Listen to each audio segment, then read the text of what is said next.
Apakah gugur hukum akikah bagi anak yang sudah meninggal?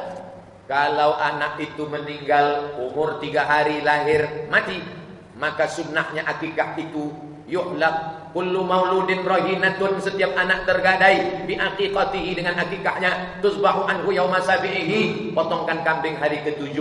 Kalau sudah lewat hari ke-7, dalam fikih sunnah Said Sabiq hari ke-14, lewat hari ke-14, hari ke-21, lewat 21, tak usah tengok tanggal lagi. Sebulan, 2 bulan, setahun, 2 tahun, terserahlah. Kalau dia mati meninggal sebelum 7, bagaimana? Mau disembelihkannya? Hukumnya mubah, boleh. Gugur anak itu di dalam, umur berapa? 5 bulan. 5 bulan sudah ditiupkan roh, boleh. Tidak sunnah, tapi mubah hukumnya. Potongnya kambing, sedekah dia, boleh hukumnya. Bolehkah dalam sholat? Bagaimana supaya satu keluarga masuk surga? Istri, anak. Ya ayyuhalladzina amanu, oh anfusakum, jaga dirimu, wa ahlikum, istrimu, anakmu, naro, dari api neraka. Ajak istri sholat berjamaah, suruh dia nutup aurat, ajak anak pengajian, jauhkan dia dari narkoba. Tak berhenti tunjuk ajar, kenapa pakai celana pendek, mau pergi kemana, sama siapa, pulang jam berapa. Tak boleh berhenti. Bolehkah dalam sholat kita pakai 4 macam mazhab? Saya tak pandai sholat 4 mazhab. Hebat. Kalau alim kuliah di jurusan perbandingan mazhab, silakan. Siapa di Pekanbaru nih yang lulus perbandingan mazhab? Dr. Mawardi Muhammad Saleh, usul fikih. Ustadz Samsudin Muir, fikih Syafi'i. Ustadz Mustafa Umar, tafsir. Yang 4 mazhab setahu saya tak ada. Inilah yang bisa 4 mazhab. Boleh mencampur mazhab, namanya talfiq, kata Syekh Wahbah Az-Zuhaili dalam muqaddimah kitab Al-Fiqhul Islami wa Adilatuh. Syaratnya beda qadiyah. Wudu dengan solat. Jual belinya Hanafi, solatnya Syafi'i. Oke. Yang kedua, paham mazhab. Kalau tak paham tak bisa. Yang ketiga, tidak saling membatalkan. Kalau saling membatalkan tak bisa. Nah, itu intinya, paham mazhab. Saya sampai sekarang mazhab Syafi'i saja. Walaupun saya tak menyalahkan yang mazhab Hanafi, Maliki, Hambali. Kalau saya imam, saya pakai mazhab Syafi'i, bismillahnya jahar. Bismillahirrahmanirrahim. Tapi saya tak menyalahkan Ustaz Sabri, dia pakai Hambali. Mazhab Hambali bismillahnya sir. Saya dengar tadi bismillahnya sir. Bismillahirrahmanirrahim. Alhamdulillahirabbil alamin. Kalau Maroko, Maliki. Maroko tak pakai bismillah sama sekali. Allahu akbar. Alhamdulillahirabbil alamin. Arrahmanirrahim. Maliki yaumiddin. Mimnya pendek. Kita baca panjang, Maliki yaumiddin. Kalau Maroko pendek, qiraat Warsh, Maliki yaumiddin. Selama masih Ahlussunnah wal Jamaah, maka masih 4 mazhab. Baru-baru ini ada pembubaran ceramah Ustaz Khalid Basalamah. Bagaimana pendapat Ustaz? Dua-dua tak bisa dibela. NU tak bisa dibela. Ustaz Khalid Basalamah pun tak bisa juga dibela. Karena dia membid'ah-bid'ahkan Sayyidina. Membid'ah-bid'ahkan yang tak bid'ah menurut kesepakatan ulama. Jadi belaga antara ini sama ini. Yang ini pun tak juga bisa dibela. Ustaz yang membid'ahkan dia ngamuk, tapi gereja diamankannya. Nah, jadi dua-dua ini tak bisa kita masuk. Makanya saya tak ada saya komen-komen. Daripada hancur FB saya, cukuplah yang sudah hancur. Apa pandangan Ustaz tentang non-muslim yang mengatakan umat Islam menyembah Ka'bah? Dia menyembah patung Yesus. Karena dipegangnya patung itu, dibuatnya liontin, dimintanya, oh Yesus. Dimintanya ke patung Siddhartha Gautama, oh Sang Buddha. Dimintanya ke patung Hanuman Dewa Monyet. Ada orang Islam minta ke Ka'bah? Mana ada? Itu yang dia sujud, itu penunjuk arah kiblat. Kalau kamu sholat, cucukkanlah pedang, tombak, sutroh di depan. Cucuk. Hukum membuat sutroh itu kata Syekh Abdul Aziz Ibnu Baz sunat muakkad. Kata Syekh Albani wajib. Ikhtilaf Syekh Albani dengan Syekh bin Baz tentang sutroh. Kata bin Baz sunat muakkad, kata Syekh Albani wajib. Sekarang saya cucukkan tombak. Bukan cucuk Pak Ustaz, tusuk. Allahu Akbar. Apa ada orang bilang, tengok tuh Ustaz Somad nyembah sutroh? Ada? Ada. Ini dunia nih, pusatnya itu Makkah, itulah pusat dunia. Jadi sebenarnya jam 00 itu dimulai dari Makkah, bukan London. Sekarang Greenwich GMT dimulai dari mana? London. Kenapa London? Karena Inggris paling banyak menjajah. Bahasa internasional bahasa apa? Inggris. Salah siapa? Salah kita. Coba kalau orang Jawa dulu yang menjajah dunia ini, pasti kita bahasa Jawa. Pripun kapari api, wis perang-perang deno ora ketutuk sampean. Sekarang awak belepotan lah belajar present, past tense, continuous tense, go, goes, gone. Susah kita. Itu faktor penjajah. Dia yang membuat dunia setelah diukur menurut ilmu geologi, pusat dunia ini adalah Ka'bah. Tapi tak ada orang Islam menyembah Ka'bah. Kalau Anda tidak paham tentang suatu agama, jangan bicara tentang agama. Orang Islam tidak menyembah Ka'bah, tapi Ka'bah sebagai pusat satu titik. Kiblatnya satu, Tuhannya satu, bahasa yang dipakai satu, bahasa Arab. Allahu Akbar. Mengarahnya fawalli wajhaka syatral masjidil haram. Kalau menyembah Ka'bah baru sah salat, berarti salat di Gunung Merah tak sah. Mana ada Ka'bah situ? Ah, tadi Ustaz Sodri nyembah dinding. Pahami baik-baik. Saya tak paham agama kalian. Kau mau paham agama kami? Iya, sebutkan passwordnya. Asyhadu an la ilaha illallah. Nanti ku ajarkan. Bagaimana caranya agar niat kita terlaksana dalam melaksanakan perintah Allah? Bagaimana caranya biar terlaksana? Niatnya mau apa? Mau pergi umroh, nabung. Habis itu doa. Niatnya mau apa? Puasa sunat. Malam ini bangun, ganti puasa qadha kemarin. Orang yang melaksanakan puasa qadha di bulan Rajab dapat 2 pahala. Pahala qadhanya tunai, pahala Rajabnya dapat sunnah puasa di bulan haram. Bagaimana caranya menahan emosi Pak Ustaz? Kalau marah sedang berdiri, duduk. Kalau sedang duduk, berbaring. Padamkan apinya dengan air wudhu. Siram api jilatan kobaran neraka dengan wudhu. Tak mempan wudhu, mandi. Tak ada air, pergi ke Sungai Siak, cemplung. Insya Allah, kalau di tengah mandinya bukan cuma emosi yang hilang, orangnya hilang sekalian. Bagaimana cara kita dapat melaksanakan solat seperti nyamannya Ali bin Abi Thalib Pak Ustaz? Bahkan beliau bisa menahan tercabutnya anak panah daripada beliau ketika sedang solat. Apakah sahabat Nabi itu merasakan semua yang dirasakan Ali bin Abi Thalib? Tidak. Abu Bakar punya kelebihan, Umar punya kelebihan, Utsman punya kelebihan. Abu Bakar bersama Nabi di Jabal Sur, diberi gelar As-Siddiq. Umar, setan takut lewat di jalan yang pernah dilalui Umar. Ali punya kelebihan yang lebih utama, punya sahabat itu masing-masing kelebihan. Lalu kemudian apakah sahabat Nabi itu hilang kesadaran waktu sholat? Tidak, mereka tak hilang kesadaran. Mereka tetap sholat dan menengok Nabi di depan. Mana bukti Pak Ustaz? Mereka tak hilang. Ketika Nabi membuka selopnya, mereka semua di belakang membuka selop. Selesai sholat Nabi tanya, Assalamualaikum warahmatullahi. Kenapa kalian buka selop? Lihat. Tadi kami tengok engkau buka selop ya Rasulullah. Maka kami pun buka. Itu menunjukkan mereka sadar. Jadi kalau ada orang mengatakan aku tadi sholat sampai tak sadar, berarti dia tidur. Lebih hebat daripada sahabat Nabi. Sahabat Nabi aja tak hilang kesadaran. Ketika Abu Bakar jadi imam, Nabi sakit. Datang Nabi dari kamar. Mereka sholat. Mereka mau ngasih tahu Abu Bakar, Nabi datang. Ngomong tak boleh. Mereka pukul tapak tangan mereka. Mau ngasih tahu Abu Bakar itu Nabi datang. Selesai sholat, apa kata Nabi? Bukan gitu cara ngasih tahu imam. Bukan tepuk tangan. Innamat tasfiqu lin-nisa. Tepuk tangan untuk perempuan. Kalau laki-laki subhanallah. Artinya apa? Sahabat itu tahu bahwa ada Abu Bakar lah. Bukan hilang kesadaran. Nah, jadi kasus-kasus yang ada pada Ali bin Abi Thalib itu bukan standar umum. Pakai standar umum. Bahwa Allah memberikan keutamaan kepada bapak seperti Ali, karamah, kemuliaan. Tapi bukan setelah itu menjadi bahan perbincangan. Tadi saya sholat sampai tak sadar saya HP saya berbunyi.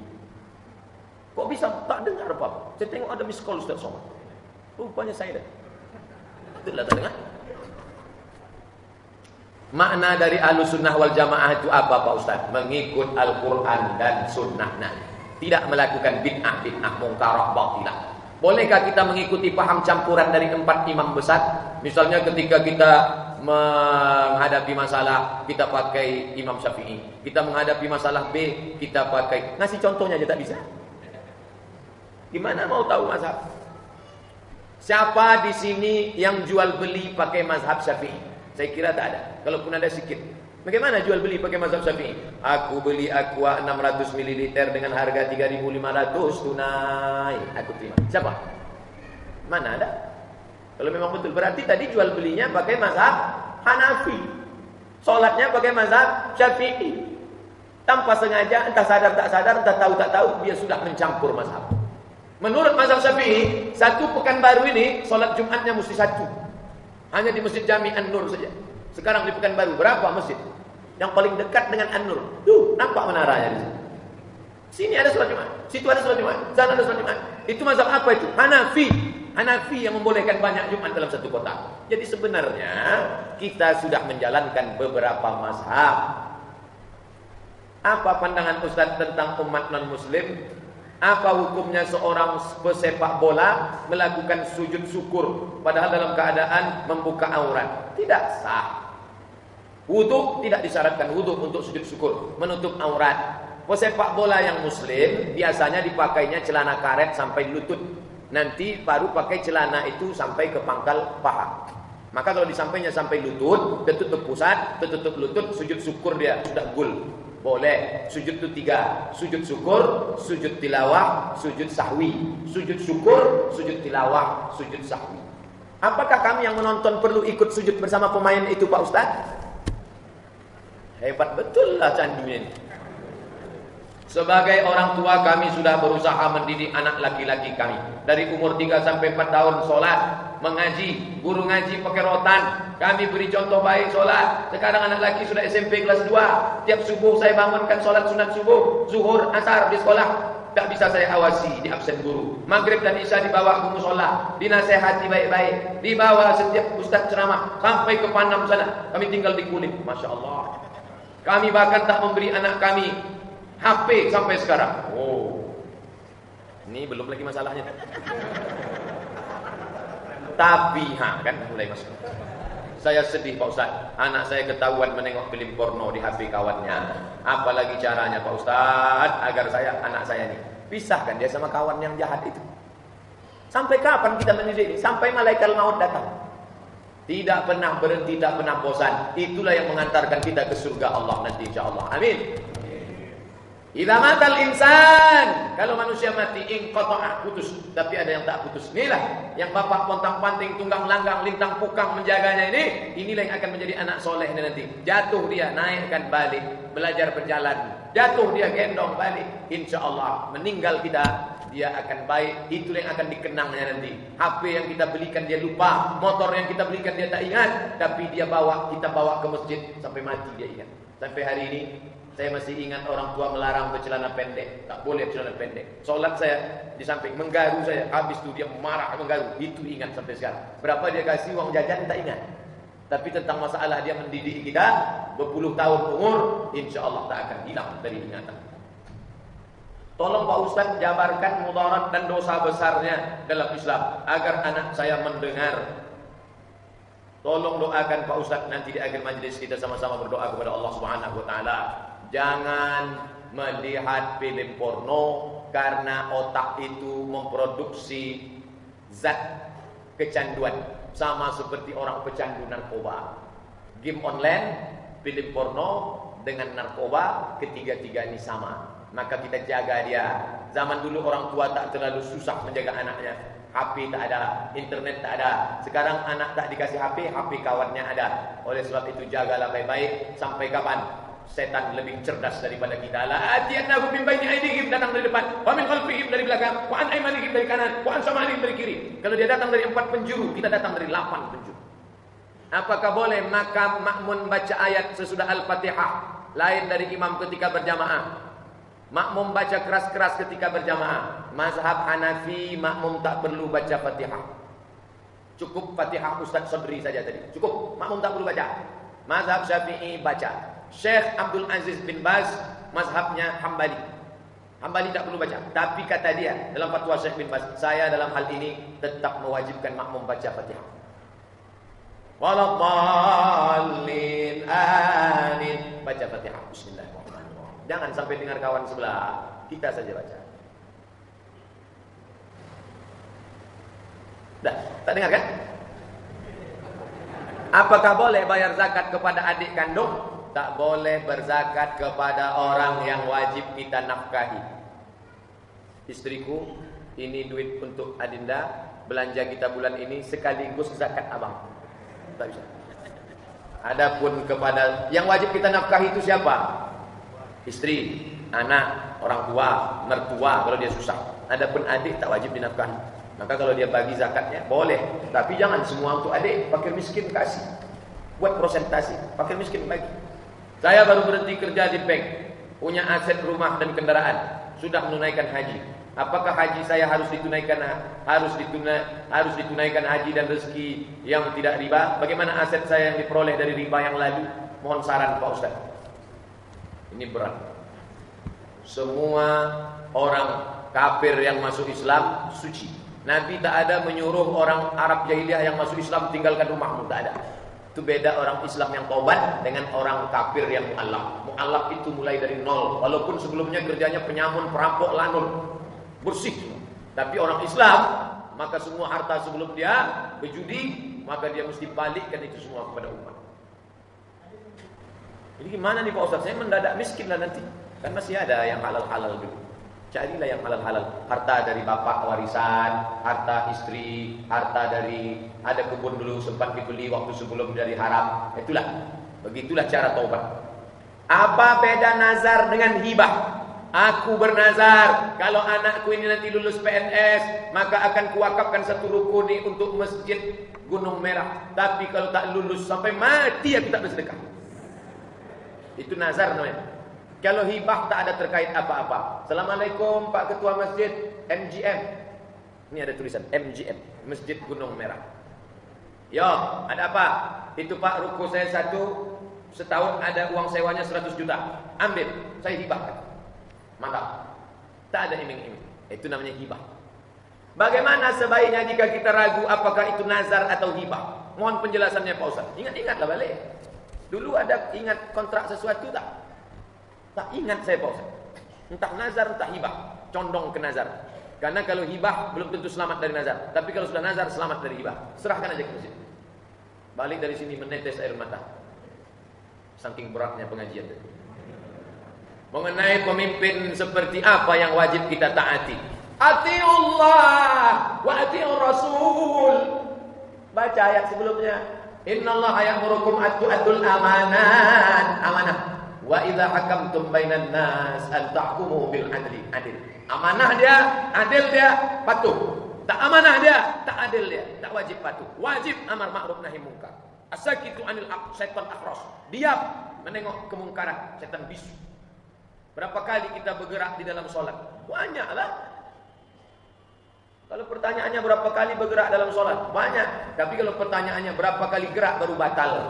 3 kali berturut-turut bukan gerakan solat, batal dalam mazhab Syafi'i. 3 kali berturut-turut bukan gerakan solat, batal. Jadi kalau gatal Pak Ustaz,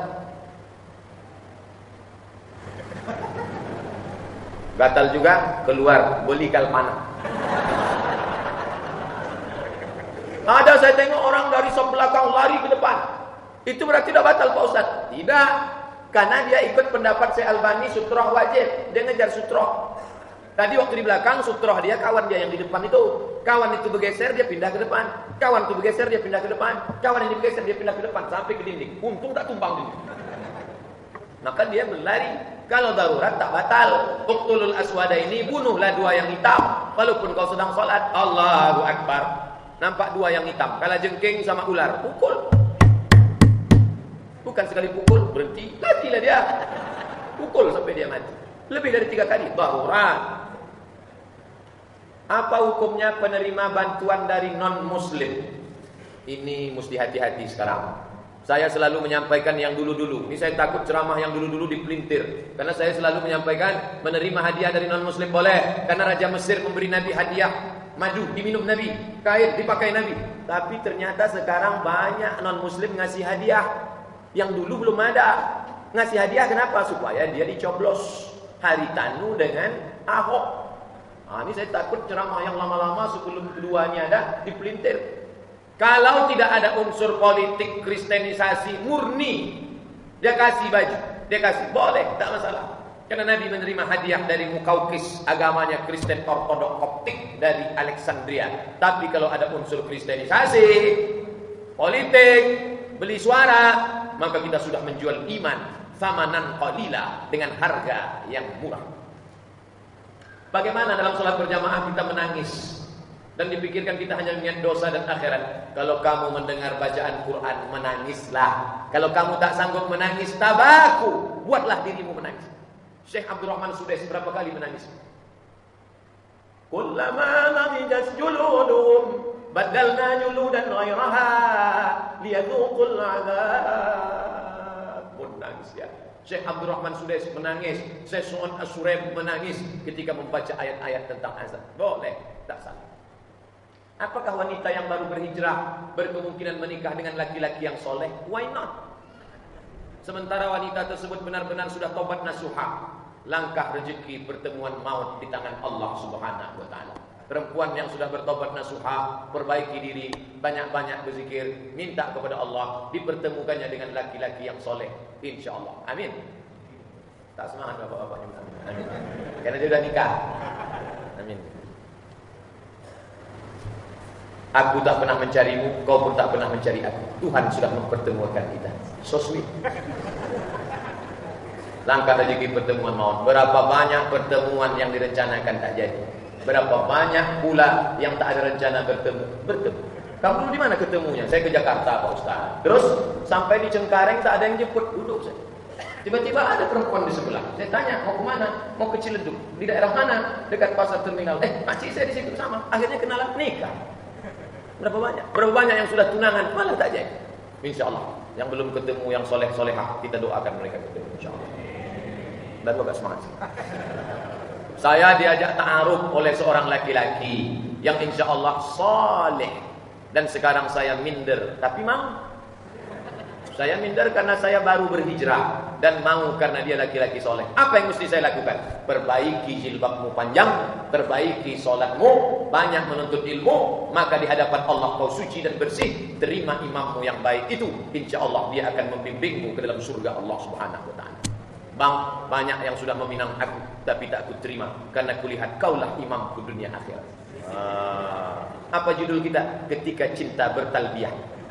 Bertasbih kan udah. Bagaimana caranya yang baik untuk mengajak dan mengingatkan teman untuk sholat Pak Ustaz?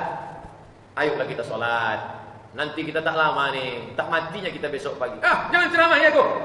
Kasih dia buku. Ini ada buku 77 tanya jawab sholat, baru ku download dari internet, ku printkan untukmu. Coba tengok pertanyaan yang ke-77. Coba. Siapa yang tak sholat kafir? Nampaknya menyindir aku nih. Share pula ke WhatsApp dia. Cari di situ somat sholat, nanti dapat hukum orang meninggalkan sholat. 3 cara, langsung, buku, video. Cakap siapa yang dia dengar? Cakap nenek mama, sampaikan ke nenek mama. Nenek mama kasih tahu dia sholat. Kata nenek mama, ambo pun lama tak sholat.